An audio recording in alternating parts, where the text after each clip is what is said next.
하나님이 주시는 평안이 우리 모두와 함께하기를 간절히 바랍니다. 아멘. 오늘은 출애굽기 1장에 있는 말씀을 중심으로 같이 말씀을 나누겠습니다. 창세기는 하나님께서 우리를 창조하시고 우리를 심히 아름답게 창조하셨지만 인간의 죄로 인하여 익관하였더라 하고 끝납니다. 출애굽기에는 이 창세기를 이어서 계속 우리에게 말씀을 주시는데 그 죽을 수밖에 없는 인간을 어떻게 구원하시는지 그 구원의 여정이 나와 있는 책이 출애굽기라고 생각이 됩니다. 이 출애굽기는 누가 썼을까요? 모세라고. 모세 오경이라고 들어보셨나요? 예. 창세기, 출애굽기, 레위기, 민수기, 신명기를 모세 오경이라고 합니다. 토라라고도 하고요. 유대인들도 아주 중요하게 생각하는데 또 이슬람 사람들도 이 내용이 좀 다른 것 같기는 하지만 하여튼간 그 모세 오경을 토라 안에 코란 안에 갖고 있습니다. 그래서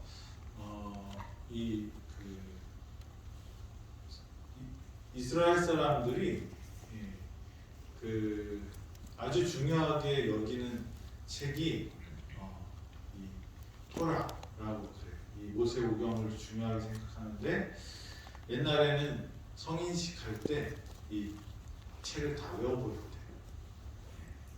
유대인이 머리 좋은 이유에 대해서 이제 유대인 교육법에 대해서 얘기할 때 꼭 나오는 것 중에 하나가 이스라엘 사람들은 성인식 때 뭘 하냐면 성경을 통째로 다 외웠다는 거예요. 그만큼 중요하게 생각하는 책이 이 모세 오경입니다.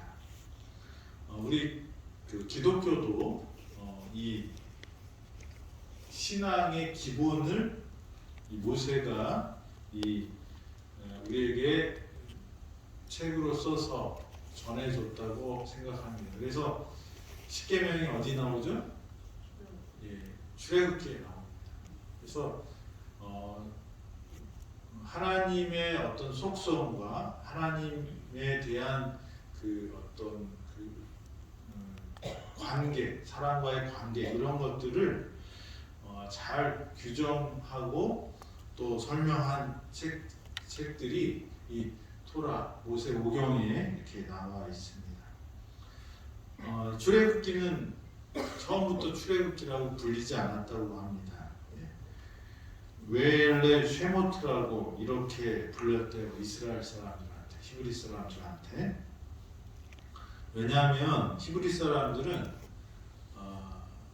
처음에 나오는 그 책의 처음에 나오는 그 글자를 책 제목으로 생각했대요. 우리가 부르는 찬미가도 원래 제목들이 있고 그런데 요즘에는 이렇게 다 바꿔요. 처음에 나오는 그 문장을 그 찬미가 제목으로 이렇게 따는 일들이 많습니다. 이 이스라엘 그에서 이 성경책을 이렇게 제목을 표현할 때는 이렇게 첫 문장의 첫 단어들을 그렇게 사용했는데 출애굽기라고 된 것은 이 70인년 그래서 이 성경을 헬라 말로 번역하는 그 분들이 이 70인들이 모여서 이렇게 나중에 성경을 이렇게 발견하게 됐어요. 번역한 성경을. 근데 거기에 이 책의 제목을 엑소도스라고 이렇게 표기했대요. 엑소도스라는 말이 출애굽, 나가다, 밖으로 나가다, 탈출하다 뭐 이런 의미가 있었기 때문에 이제 우리들도 그렇게 성경을 뭐라고 하냐면 이 출애굽기라고 이렇게 말하는 것입니다. 이 출애굽기는 언제 쓰여졌냐면 모세가 이 출애굽을 하면서 이 글을 썼다고 생각을 합니다. 그래서 느보산에서 모세가 죽기 전까지 그 사이에 이 출애굽기가 쓰여졌다고 이렇게 생각을 합니다. 이 출애굽기의 주제는 하나님이 그의 택한 백성들을 노예 상태로부터 구원해냄으로써 그의 은혜로운 것을 묘사하기 위해서 이스라엘 백성들이 반복적으로 불충성하거나 어떤 강력한 나라들이 괴롭힐지라도 하나님의 계획은 어떻게 해요? 이루어진다는 것을 우리에게 보여주고자 했습니다. 그래서 출애굽기에 수록된 그 이야기들은 하나님께서 오늘날에도 우리를 인도하여서 우리를 가나안으로 인도하시는 그 여정에 우리가 실수하고 실패할지라도 우리가 끝까지 구름 기둥과 불 기둥을 따라가면 어떻게 해요? 가나안에 이끌어 주시겠다라는 그런 약속의 말씀이라고 생각이 됩니다. 출애굽기 1장 7절에 있는 말씀을 보겠습니다. 이스라엘 자손은 생육하고 불어나 번성하고 매우 강하여 온 땅에 가득하게 되었더라. 출애굽기 1장 1절부터는 야곱이 이제 요셉의 초청을 받아서 애굽의 고센 땅에 정착하는 그 내용들이 나오면서 다 요셉과 그의 형제들이 다 죽고 시간이 많이 지나는 그 내용들이 나옵니다.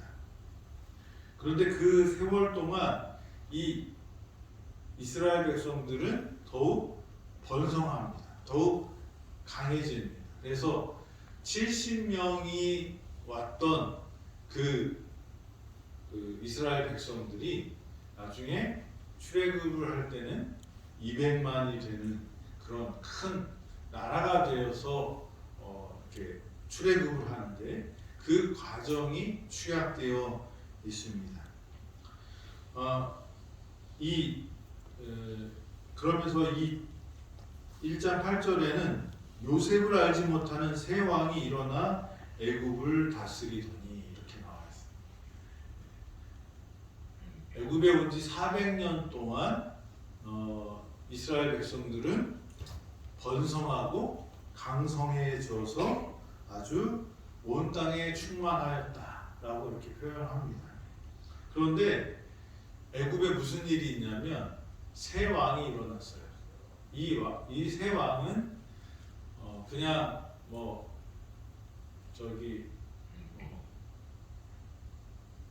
왕조가 같은 그런 왕의 이야기가 아니고요. 이 새 왕은 왕조가 바뀐, 그러니까 우리나라에서 이 왕씨 집안이었다가 이씨 집안으로 넘어오잖아요. 그게 고려와 이제 조선이 바뀌는 그런 것처럼 이 세왕이라는 말은 태조 이성계처럼 성씨가 바뀌는 그런 것을 의미한다고 합니다. 그래서 이 요셉이 다른 나라 많은 사람들이 다 굶어 죽는데 요셉이 잘 정치를 하고 경제를 잘 다스려서 어떻게 해요? 애굽이 점점 잘 살게 됐고 그 흉년을 잘 견뎌서 아주 부강한 나라가 되는 것을 이 애굽 사람들은 보게 되었죠. 그래서 그들이 왕의 노예가 되겠다고 했지만 그것이 훨씬 더 이 요셉의 지도하에 사는 것이 자기들 스스로 사는 것보다 훨씬 유익하다고 생각했기 때문에 그 일들을 선택하고 이 애굽은 더 부강해지고 더 튼튼해지게 됩니다.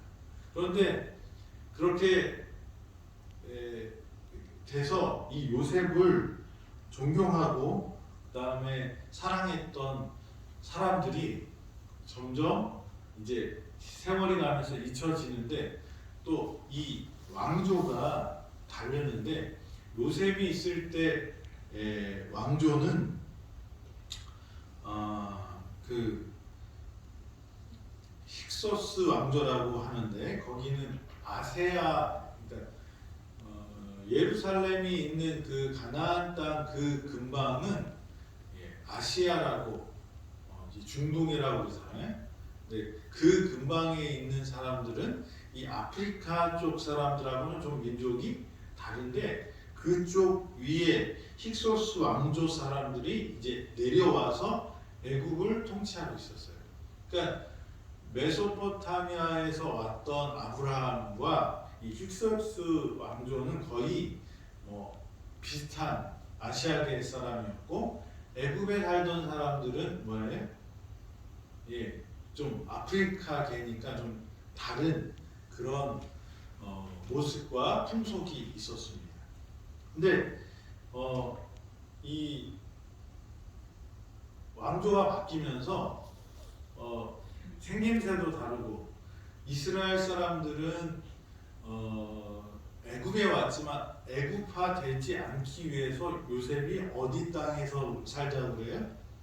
고센 땅에서 뭐 하면서 애굽 사람들과의 어떤 섞여서 그쪽 문화를 받아들이고 하는 게 아니라 이스라엘이 갖고 있는 특별한 하나님을 섬기는 종교와 생활 방식을 이렇게 유지하면서 그 하나님의 보호하심 아래서 번성하고 강력해지는 그런 그 민족이 되었어요. 그래서 그 힉소스 왕조랑도 다르고 그리고 또 이 애굽에 있던 토착민들과도 다르고 신앙도 다르고 문화도 다르게 있었는데 이제 새로운 왕조가 이제 힉소스 왕조를 몰아내고 이제 애굽을 차지했는데 그 몰아낸 그 세력은 애굽 사람들이니까 우리가 백인들을 보면 다 백인들이 다 똑같다고 그러잖아요. 근데 백인들이 또 한국 사람들이나 일본 사람이나 이 중국 사람들을 보면 다 뭐라 그래요? 다 동양 사람들은 다 똑같다고 그래요. 그래서 한국 사람들이 나가서 제일 많이 옛날에는 일본 사람이냐는 말을 많이 들었고 요즘에는 중국 사람이라는 이야기를 많이 듣는다고 그래요. 다 비슷한 겁니다. 근데 애국 사람들 입장에서는 힉소스 왕조가 이제 쫓겨났지만 이 이스라엘 백성들을 볼 때 뭐예요? 비슷비슷한 사람들이 아니냐 그런 생각을 하면서 걱정을 하게 된 거예요. 왜냐하면 이제 70명이 왔던 그 사람들이 엄청나게 불어나서 큰 민족이 되었는데 생김새도 다르지, 문화도 다르지, 하나님도 그들이 섬기는 신들과 다르지.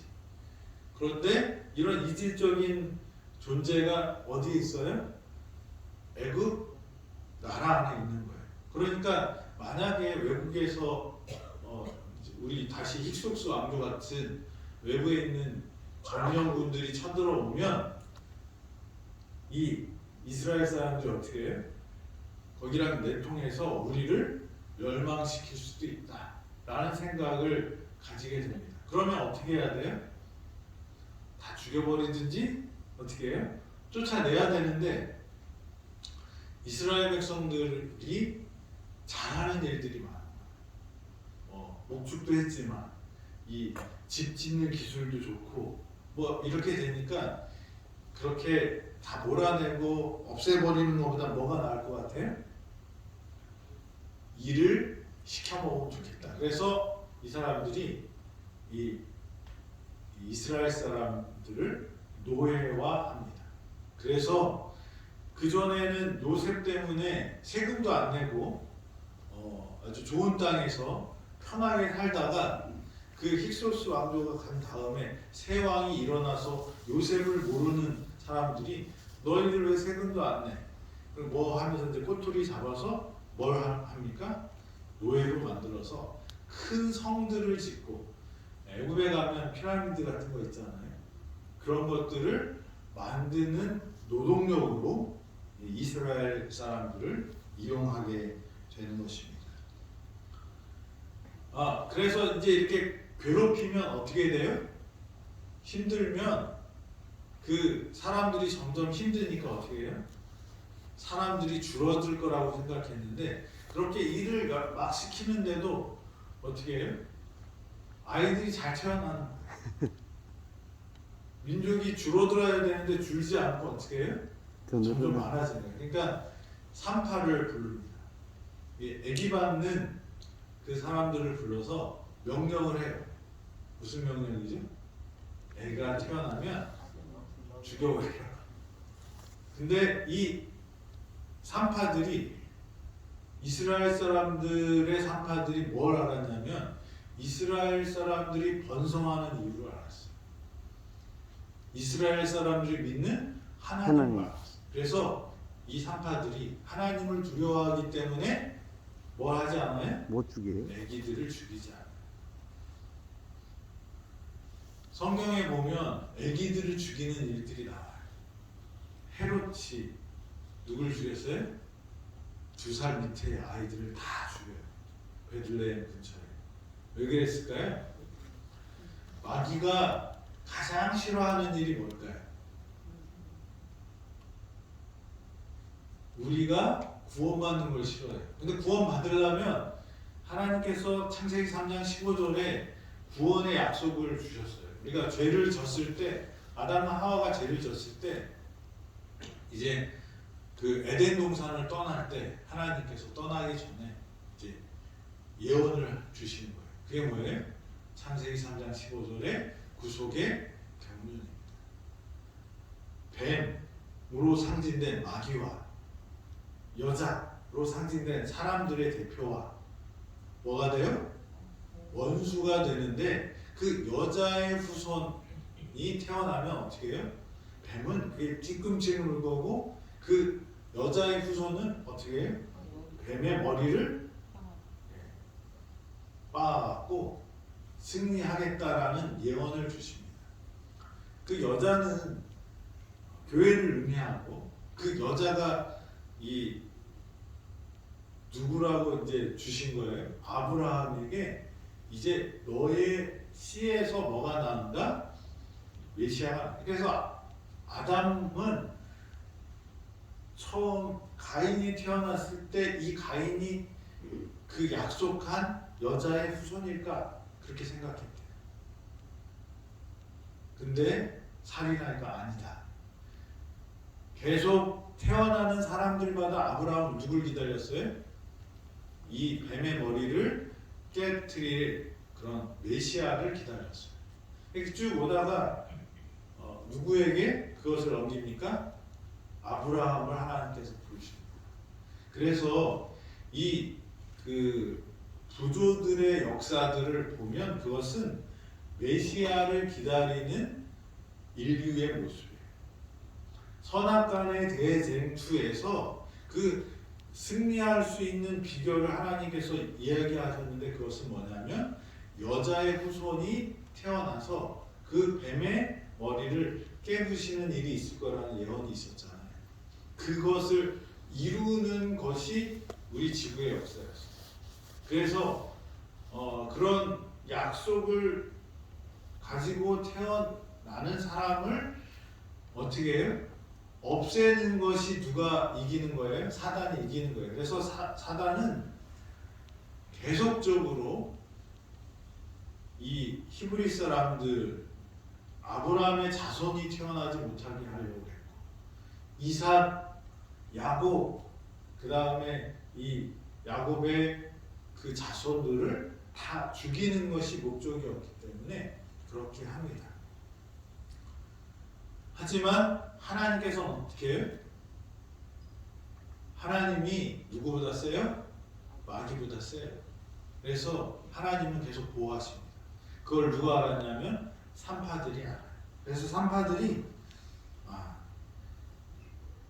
하나님이 그 산파들에게 은혜를 베푸시니 그 백성은 번성하고 매우 강해진다. 산파들이 죽여야 되는데 계속 사람이 늘어나니까 왕이 불러요. 너 왜 애기들 죽이라고 했는데 왜 안 죽여? 그랬더니 뭐라고 그래? 우리가 가면 벌써 어떻게 해? 나와버렸대. 애기가 나서 이렇게 안고 있어요. 어떻게 죽여요? 그러는 거예요. 그러니까 이제 왕이 더 열받아갖고 어떻게 해? 여기 보면 모든 백성이 명령하게 이르되 아들이 태어나거든 너희가 그를 나일강에 던지고 딸이거든 살려주라 하였다. 그래서 이 왕이 산파들에게 명령했다가 이제 어떻게 해요? 아이가 태어난 남자아이들 있으면 다 어떻게 해요? 잡아서 나일강에 던져버려. 이런 명령을 내리게 됩니다.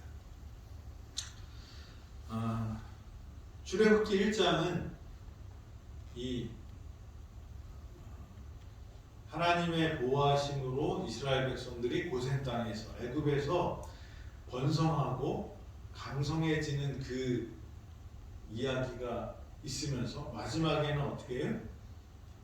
핍박받는 이스라엘의 모습을 우리에게 보여줍니다.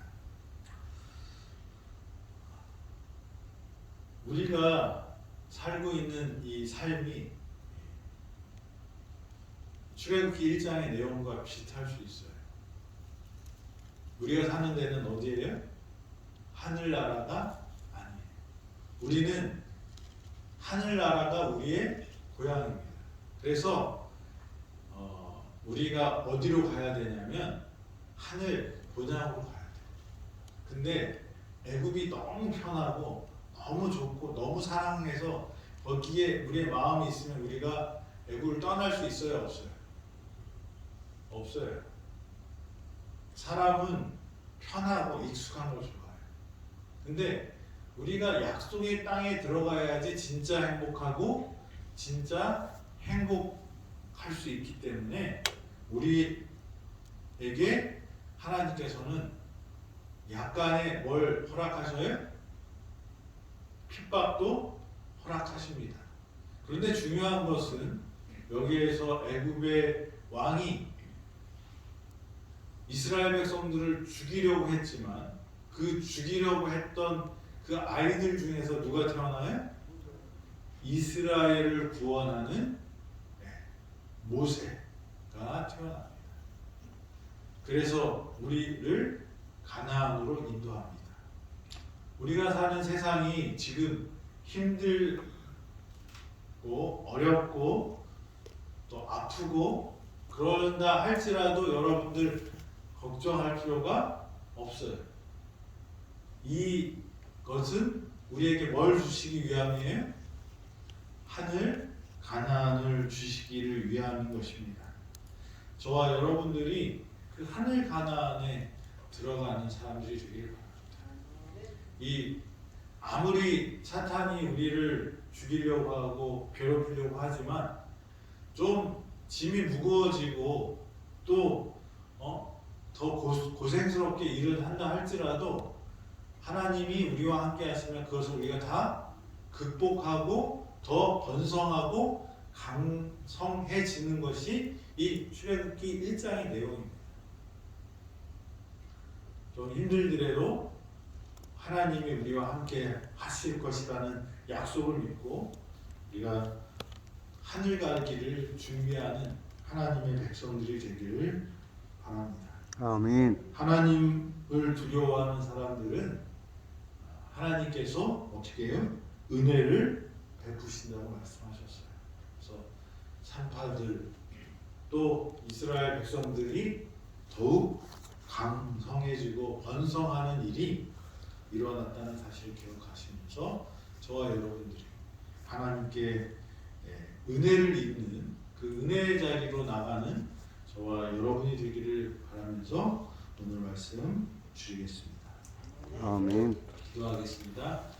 하나님 아버지, 출애굽기를 통하여 우리의 구원의 길이 어떠함을 보여주실 것을 인하여 감사드립니다. 아버지, 이 땅이 우리 고향이 아니고 우리의 살 곳이 아니라는 것을 깨닫게 하시고 행복이 있고 공의가 있고 사랑이 넘치는 그 하늘을 향하여 출발하는 출애굽하는 우리 모두가 되도록 인도하여 주시옵소서. 세상의 핍박이 어려움이 몰려올지라도 하나님을 두려워하고 하나님의 약속을 붙드는 자들에게 축복과 번성과 은혜가 있다고 말씀하셨사오니 우리 하나님의 은혜를 굳게 잡고 은혜의 자리로 나가는 우리 모든 성도들 되도록 인도하여 주시옵소서. 오늘도 주님 안에서 승리하기를 예수 그리스도의 이름으로 기도드립니다. 아멘. 아멘.